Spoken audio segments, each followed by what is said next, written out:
asalaamaaleykum xam naa dina tënk ci wolof donte li may wax ak li mon frère Barthélémy wax di exactement la même chose donc su ma paree ci kàddu yu gàtt dinaa ko tënk it ci français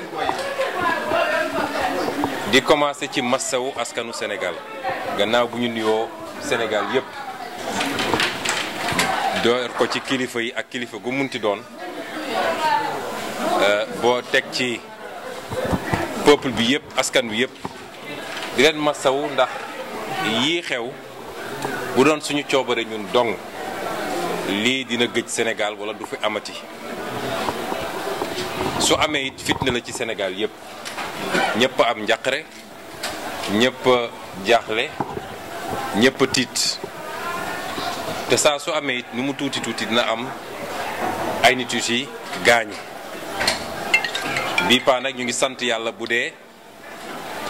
ay blessé rek lañ ci am ay nit yu gaañu ci seen yaram waaye bakkan rotu ci en tout cas yëgaguñ ko te yàlla bu mu am kon ñooñu gaañu ñëpp ñu ngi leen di masaw di ñaan yàlla fëgg seen bopp bi ci gën a garaaw defe naa benn xale bu jigéen la boo xam ne ci seeni méthode yi ñuy utiliser ñoom nga xam ne léeg-léeg jege sorewul criminalité ndax da nga naan ñii est-ce que jóguñu pour rey nit ñu jël seen oto yu mag yooyu dal dóor ko ci kaw xale bu jigéen boobu ba tey mi ngi réanimation defe naa buñ fi jógee dinañ ko seeti di massawu waa këram yépp te niñ ko tàmmee defee rek lépp lu ci war bu soobee yàlla dinañ ko def di jaajëfal askan wi rawatina ndaw ñi ndax feddaliwaat nañu seen taxawaay ndax askanu Sénégal dañoo am yaakaar du ma ne yaakaar bu ni toll musul am de waaye yaakaar gi yaakaar gu rëy rëy la te gëm naa ni duñu nangul lenn faagagal yaakaar googu ñu am yaakaar googu nag dafa am lu ko incarné ci courant politique te mu leer sénégalais yépp ni yeewu askan coalition bi ñuy wax yeewu askan wi moo ko incarné tey jii moo tax képp ku bëgg a jóg dal ci yeewu askan wi wala nga bëgg a dal ci lenn ci leader yeewu askan wi defe naa askan wi yépp ñooy jógandoo taxaw te loolu moo feeñ tey te gëm naa ni bu ñu wéyaloon lii ñu dooroon tey masalan tey nit ñi bañ leen bàyyi fii ak ëllëg lii xew ci réew mi ñoom ñoo la ko gën a xam ndax ñoo yor renseignements généraux yi ba tax nag li may gën a insister man mooy fàttali ñépp kilifa yépp nag askan wi yépp ak li ñuy wax communauté internationale que ñun jàmm lañu bëgg jàmm la ñuy dox jàmm la ñuy ñaan ci réew mi ndax fitna ku ko xamul rek moo ko yee fitna bu dee yàlla ci boppam moo ne moytu la leen ma fitna boo xam ne bu xasee ba jóg mën na dal ci bopp ki ko yëkkati moom ci boppam kon kenn bëggut fitna ñu koy waxaat mu leer nañ yeewi askan wi jàmm la ñu bëgg moom la ñuy dox musuñoo jóg dal ci kaw kenn musu koo gis fii saa suñu yëggatoo dañuy nekk ci position wu li tubaab di wax légitime défense mooy dañoo bëgg a dal suñu kaw faagagal ñu loolu nag yoon may nañu ñu aar suñu bopp kon jàmm lañu bëgg waaye jàmm ñaar a koy dox nit nu mu bëgg jàmm saa soo xëyee yëkkati dara dóor ko dina xëy fayu parce que yaram dong la su ma nee yaram nag misaal la mooy liberté bi nit ki am yàlla jox ko nga bëgg koo xañ ci loo xam ne teguwul ci dëgg kenn du ko nangu liberté bi mu am war a mën a nekk candidat deful lu war a tax nga xañ ko nga xëy foomante préparer say mbir ne tey ma xañ ko loolu kenn du ko fi nangu ma bëgg a wax ñépp nag ni Macky Sall li mu nekkee du guléet président Khalifa Sall a ngi nii ñépp gis nañ lim ko def muy lu kenn mënul nangu dal ci kawam instrumentaliser justice ñu dal ci kawam xañ ko liberté ay at lépp pour casser ko parce que rek nee na dama bëgg fa nga toog yow ma toog fa te am naa jaar-jaar am naa gëdd ci réew mi boo xam ne war naa mën a ne fii bëgg naa fa toog su dee d'accord ma ci sa programme mu teg ko loolu ñépp wax mu ne déet du ko def na ko ñeneen ak ñeneen ak ñeneen te loolu guléet ci Sénégal ma wax ko fàttaliku ma ci jamono PS donte gone laa woon li ci ëpp bokk wala ci jamono Ablaye Wade fu ñu mës a xañee nit mu nekk candidat ci ay tappale yoo xam ne justice la ñuy instrumentaliser moom Ablaye Wade kenn mësu koo tere nekk candidat te pourtant problème daan naam ba ñu jël ko tëj waaye balaa élection jot ñu génne ko mu nekk candidat moom Ablaye bi muy nekk président mësul xañ kenn nekk candidat bi muy am problème ak Idrissa Seck 2005 balaa 2007 génne nañ ko mu nekk candidat te moo nekkoon la plus grande menace ci moom waaye kii bi mu fi ñëwee ba léegi kenn warul nekk candidat loolu mënatul am ci réew mi may wax nag Sénégalais yi ne leen ñun jàmm lañu bëgg waaye jàmmi réew mi ngi ci loxo Macky Sall bu doxalee jàmm ñu uyu ko jàmm gu ëpp gi mu dox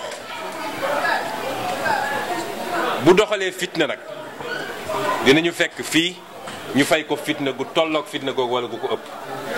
ndax ëpp ñu doole ci dëkk bi ndawam yi muy yónni ci télé yi ñuy wax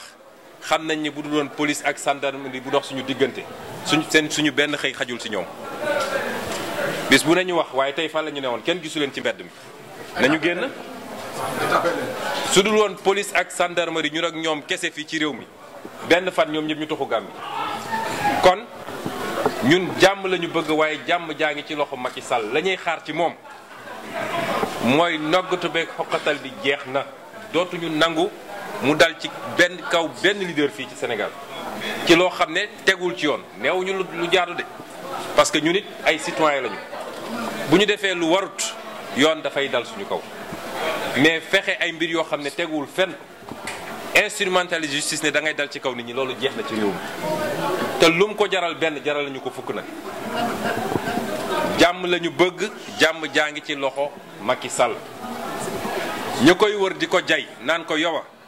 yaa mën yaa xam ñooñu ñooy njëkk a daw bis bu mbir mi tàngee lañ ko ñaan mooy na organiser ay élections locales yu dal ci màggal gi kilifa wax na ko ko ci gàmmu gi kilifa wax na ko ko loolu jafewut nañu organiser élection yu jaar yoon ki war a gañe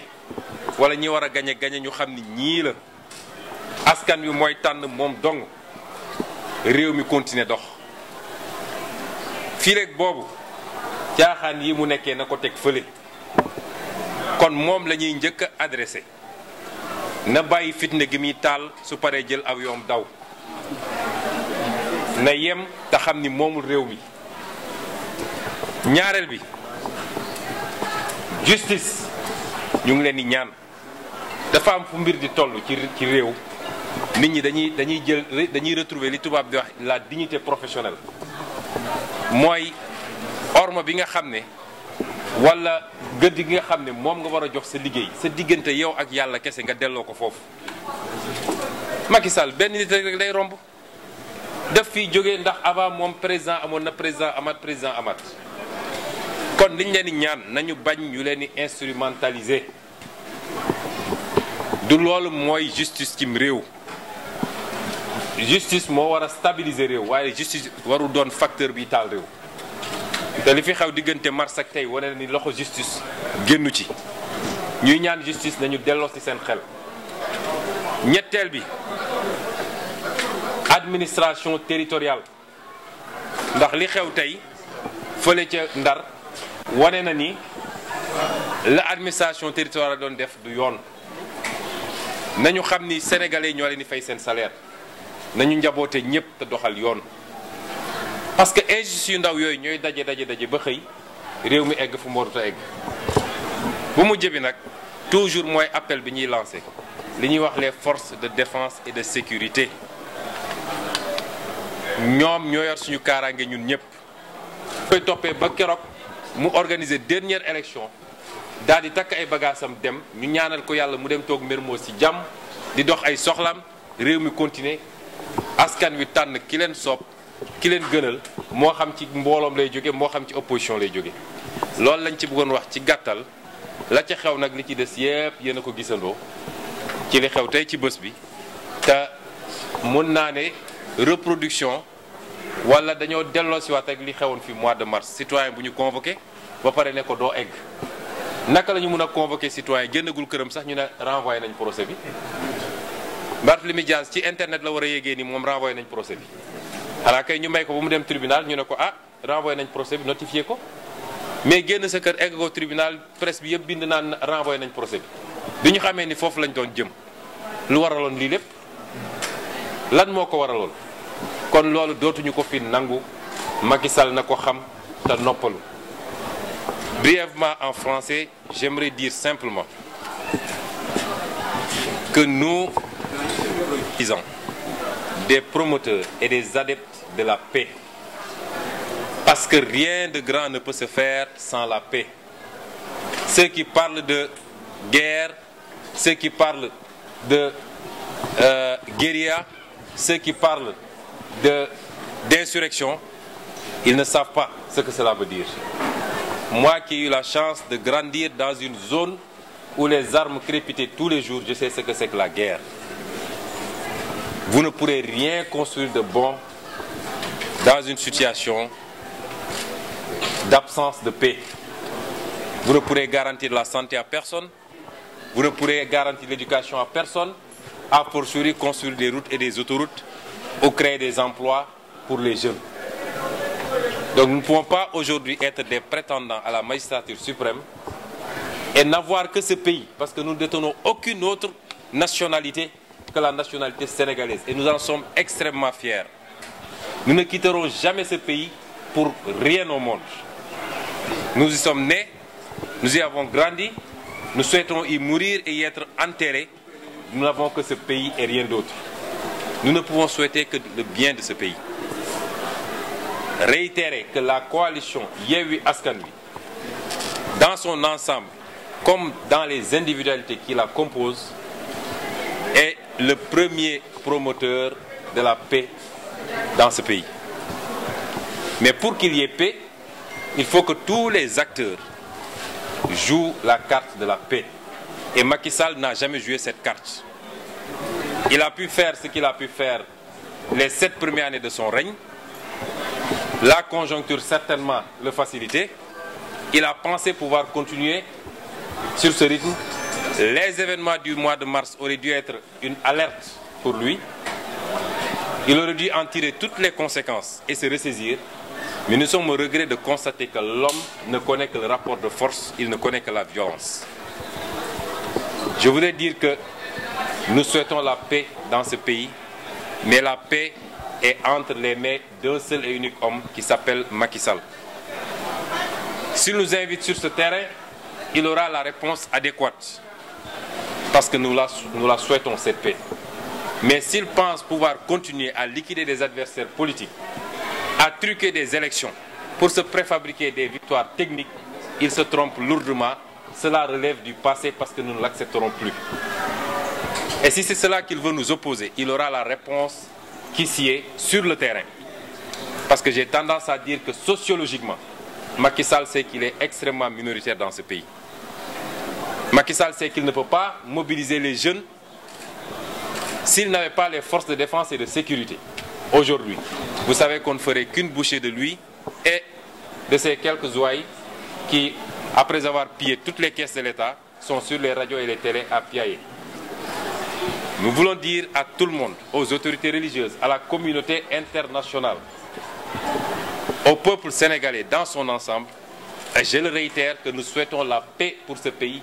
mais pas à n'importe quel prix. Nous ne pouvons pas avoir une paix à sens unique où Macky Sall va continuer à emprisonner à tour de bras en instrumentalisant la justice. Vous avez vu ici le président Khalifa Sall, qui a été l'une des plus grandes victimes de Macky Sall, avec une méchanceté que rien ne justifiait. Une méchanceté que rien ne justifiait. Une volonté de briser des hommes, uniquement parce qu'ils ne sont pas d'accord avec vous. Cela est terminé aujourd'hui au Sénégal, et si Macky Sall l'a compris, tant mieux. S'il ne l'a pas compris, je ne pense pas qu'il terminera ce mandat. Autrement, nous voudrions lancer un appel à toutes les composantes, à commencer par la justice. Dans des situations comme cela, une justice responsable aurait sursis. Parce que vous ne pouvez pas avoir un candidat déclaré dans une compétition électorale à l'un des plus gros enjeux, sinon le plus gros enjeu qui est la mairie, la ville de Dakar, et attendre le lendemain du dépôt des listes pour réactiver une convocation. Ce n'est pas responsable de la part de cette justice. Nous laisserons Barthélémy Diaz apprécier. Nous en discuterons. Il a été trop vite en besogne. Nous en discuterons si il décide de ne pas déférer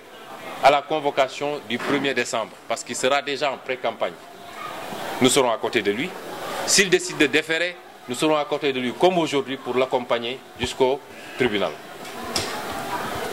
Nous le laisserons apprécier sereinement. Mais ce que je veux dire par là, c'est que nous en appelons à la justice sénégalaise. Elle doit être garante de la stabilité et de la paix. L'instrumentalisation de la justice est d'une flagrance dans ce pays. Combien de gens proches du président de la République, je ne dis même pas soupçonnés, mais épinglés par des rapports pour des faits extrêmement graves et qui aujourd'hui se promènent tranquillement dans Dakar. Et on est là à tendre des traquenards à l'opposition. Nous ne l'accepterons pas, nous ne l'accepterons plus. Je lancerai un appel également à l'administration territoriale. Je suis énarque, je sais ce qu'est un énarque. Je sais comment fonctionnent beaucoup d'énarques. Mais de grâce, qu'ils ne brûlent pas ce pays pour gérer leur petite carrière personnelle. Ce qui s'est passé aujourd'hui, depuis le dépôt des listes jusqu'à présent, avec le zèle de certains sous-préfets et de certains préfets, est inadmissible. Il faut qu'ils arrêtent ces comportements excessifs, parce qu'ils sont là pour administrer tout le monde et de la même manière, et ils sont payés et rémunérés par le peuple sénégalais et non pas par Macky Sall. Je terminerai par lancer également un appel aux forces de défense et de sécurité. J'ai tendance à parler des forces de défense et de sécurité, et particulièrement de la chaîne de commandement.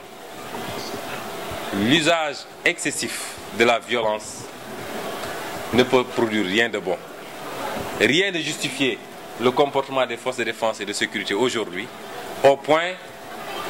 d'occasionner des blessures extrêmement graves. Il y a une jeune femme qui est aujourd'hui en réanimation parce que le fourgon blindé de la police est venu la heurter directement et sans justification. Des gens ont reçu des tirs à balles blancs. Des éléments de nos sécurités ont été blessés alors qu'ils n'étaient absolument pas offensifs, ils ne présentaient aucun danger. C'est cela qu'il faut arrêter, et les événements du mois de mars auraient dû nous induire ou nous indiquer cela. Nous lançons un appel à ces forces de défense et de sécurité. Il ne faut pas qu'on accepte que Macky Sall et le petit groupuscule qui est autour de lui mettent le feu au pays et se mettent derrière ces forces de défense et de sécurité pour les amener à brimer